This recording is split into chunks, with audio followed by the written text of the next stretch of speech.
हर रोज एक नई कहानी देखने के लिए चैनल को सब्सक्राइब करें और बेल आइकन दबाना ना भूलें। कहते हैं कि सास बहू का बंधन बहुत अनोखा होता है। उसमें कभी कभी लड़ाई तो कभी प्यार भरी नोक झोंक हुआ करती है। पर हमारी निर्मला और रानी का तो कुछ अलग ही सीन था। इन दोनों के बीच लड़ाई और नोक झोंक के साथ साथ दोनों सास बहू एक दूसरे के राजों को भी छुपा कर रखते थे। हालांकि उन दोनों को एक दूसरे के राज पता होते थे, पर वो ऐसे बिहेव करते थे जैसे उनको एक दूसरे के बारे में कुछ पता नहीं है। और इस तरह से वो दोनों एक दूसरे का राज अपने मन में दबाए रखते थे। ऐसे ही एक दिन निर्मला अपनी बहू रानी से कहती है, रानी बहू, तू क्या हरदम फोन में लगी रहती है? अरे तेरे घर में सिर्फ तेरा फोन ही नहीं बल्कि तेरी सास भी है। जरा अपनी सास के ऊपर भी ध्यान दे ले।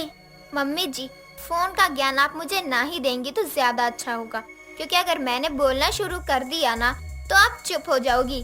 अरे बहू, तू मुझसे ऐसी क्यों बात कर रही है जैसे मैंने तुझसे तेरी कोई कीमती चीज चुरा ली? मम्मी जी, बस यही तो आप नहीं कर सकती हैं।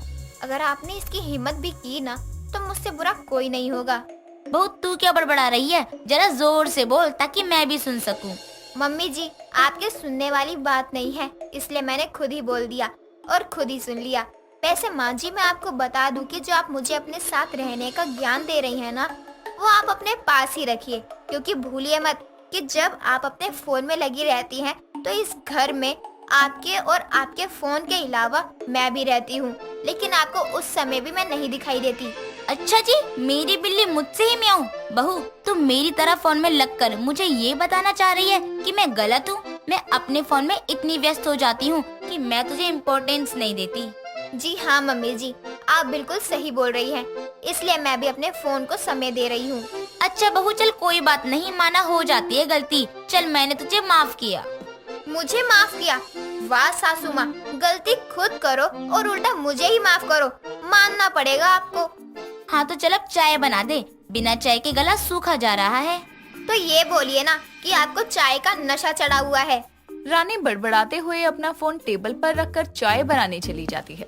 तभी रानी के फोन पर एक वीडियो कॉल आता है।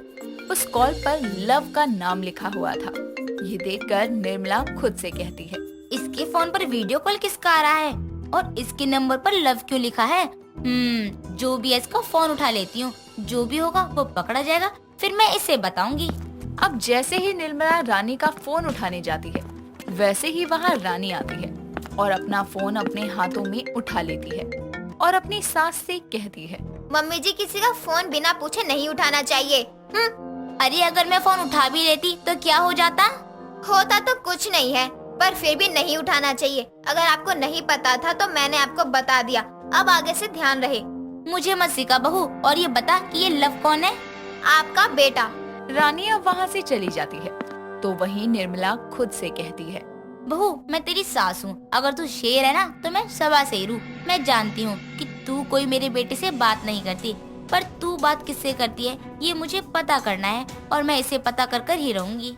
निर्मला भी अपने कमरे में चली जाती है और अब निर्मला भी अपने फोन में चैटिंग करना शुरू करती है। तभी पीछे से रानी अपने हाथों में चाय का कप लेकर वहाँ आती है और अपनी सास की चैटिंग देखकर रानी कहती है, वाह मम्मी जी, आज तो रंगे हाथ आप पकड़ी गई। पहले मैं सोचती थी कि आप अपने किसी दोस्त के साथ बात करती हैं, पर मैं ये नहीं जानती थी कि आप अपने दोस्तों से नहीं अपने आशिक से बात करती हैं।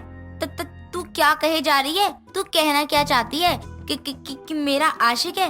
अरे बोलने से पहले मेरी उम्र का तो लिहाज कर ले। तू ऐसे इल्जाम किस पर लगा रही है? ये क्या है मम्मी जी, जरा इसकी फोटो तो दिखाना, कौन है ये? रानी फोटो तो नहीं देख पाती, पर वो अपनी सास की चैटिंग पढ़ लेती है और उनको पढ़ने के बाद रानी निर्मला से कहती है, वाह मम्मी जी वाह, आप अभी मुझे उम्र का ज्ञान दे रही थी, पर लगता है कि आप उम्र का लिहाज करना भूल गई हैं। अरे बताओ, ये आपके आगे तो बच्चा है, बच्चा, और आप इसको डेट कर रही हैं। अगर ये मोहित को पता चला ना तो उन पर क्या गुजरेगी। अगर उन्हें ये पता चला कि उनकी माँ अपने बेटे की उम्र के लड़के को डेट कर रही है तो वो जीते जी ही मर जाएंगे। बस बहू, बहुत बोल लिया तूने। तुझे क्या लगता है कि मैं तुझे कुछ बोलती नहीं हूँ? तो क्या मुझे कुछ पता नहीं है? अरे सब जानती हूँ मैं तेरे बारे में। हाँ, उल्टा चोर कोतवाल को डांटे। सासू माँ, आप अपनी करतूत छुपाने के लिए मेरा नाम क्यों इस तरह उछाल रही हो? बहू मैं तेरी सास हूँ, सास समझी तू? जिस पानी में है ना उस पानी से निकल चुकी हूँ। मुझे नहीं पता क्या कि तेरा भी कोई आशिक है। देख बहू, तू जानती है तेरी सास कितनी तेज और चालाक है, तो तू अपनी सास को धोखे में मत रखना, क्योंकि मैं सारी चीजें बहुत अच्छे से जानती हूँ कि तू मेरे बेटे को धोखा दे रही है। और मैंने तो अपना मुंह इसलिए बंद किया था क्योंकि अभी तक तूने अपना मुंह बंद कर रखा था। देख बहू, हम दोनों अपने मुद्दे पर आते हैं और बात यही रफा दफा करते हैं। मम्मी जी, आपको मेरे बारे में क्या पता है? बहू, मुझे तेरे बारे में वही पता है जो पता होना चाहिए। मैं ये बहुत अच्छे से जानती हूँ कि मेरे बेटे को तू धोखा दे रही है। मम्मी जी, मैं आपको कोई धोखा वोका नहीं दे रही, बस मैं अपने पहले प्यार को भूल नहीं पा रही और बस इसलिए मैं उससे बात कर रही हूँ। लेकिन आपकी तो उम्र हो रखी है और जब आपको ये पता है कि मेरा कोई और आशिक है तो आपने अभी तक मोहित को कुछ क्यों नहीं बताया? बहू, प्यार की ना कोई उम्र नहीं होती। और रही बात मोहित को बताने की, तो बात तो मैंने उसको इसलिए नहीं बताई क्योंकि तूने अभी तक अपना मुंह बंद किया हुआ था। जिस दिन तू अपना मुंह खोल देगी उस दिन मैं भी फूट पड़ती। दोनों को एक दूसरे के बारे में पता होता है और अब दोनों सास बहू एक दूसरे के रिलेशनशिप के बारे में मोहित से छुपाते हैं। ऐसे ही समय गुजरता है और एक दिन निर्मला अपनी बहू से कहती है, बहू जरा अपने बॉयफ्रेंड की फोटो तो दिखा। नहीं मम्मी जी, आप भी ना पता नहीं कैसी बात करती हैं। अरे आप कैसी सास है जो अपनी बहू से ही उसके बॉयफ्रेंड की फोटो दिखाने को बोलती हैं? अगर आपकी जगह और कोई और सास होती ना तो वो मुझे अपने घर में रहने भी नहीं देती। बहू, तूने मेरे प्यार के बारे में मेरे बेटे को कुछ नहीं बताया है, तो इसी नाते मेरा भी हक बनता है कि मैं तेरी बातें छुपाऊं। अच्छा चल छोड़ इन सब बातों को, तू मुझे उसकी फोटो दिखा। अपनी सास की बात सुनकर अब रानी अपने बॉयफ्रेंड की फोटो दिखाती है।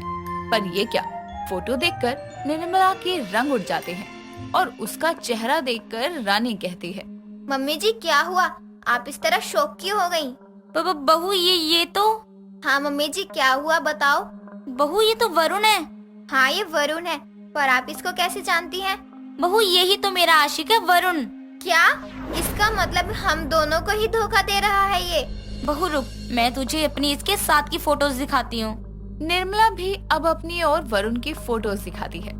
ये देखने के बाद दोनों को इस बात का पता चलता है कि वरुण उन दोनों को धोखा दे रहा है और वरुण को रंगे हाथ पकड़ने के लिए अब दोनों सास बहू एक प्लान बनाती हैं, जिसके बाद निर्मला वरुण से अगले दिन मिलने जाती है। वरुण और निर्मला आपस में बातें कर रहे थे, तभी पीछे से रानी आती है और वरुण से कहती है, क्यों वरुण, कैसा रहा अभी तक का सफर, वो अभी मेरी सास के साथ? रानी? हाँ रानी, क्या हुआ वरुण, तुम इसको देखकर इतना चौंक क्यों गए? बताओ वरुण। रानी अभी तुम यहाँ से जाओ, मैं तुमसे बाद में बात करता हूँ। वरुण इतना बोल ही रहा था कि तभी निर्मला वरुण को एक जोरदार थप्पड़ मारती है और उससे कहती है, अरे तू क्या बाद में बात करेगा, हम लोगों ने पहले ही सारी बातें कर ली हैं और बस अब हम दोनों तुझे रंगे हाथ पकड़ना चाहते थे, इसलिए तेरे साथ ये नाटक किया। इस तरह दोनों सास बहू वरुण को छोड़ देती हैं, अपने छोटे से परिवार के साथ खुशी से रहती हैं। इस तरह अब ना तो निर्मला का कोई आशिक था और ना ही रानी ऐसी हरकतें करती। दोस्तों अगर आपको ये कहानी पसंद आई तो इसे लाइक करें, शेयर करें और कमेंट करके बताएं कि कहानी में आपको सबसे अच्छा क्या लगा।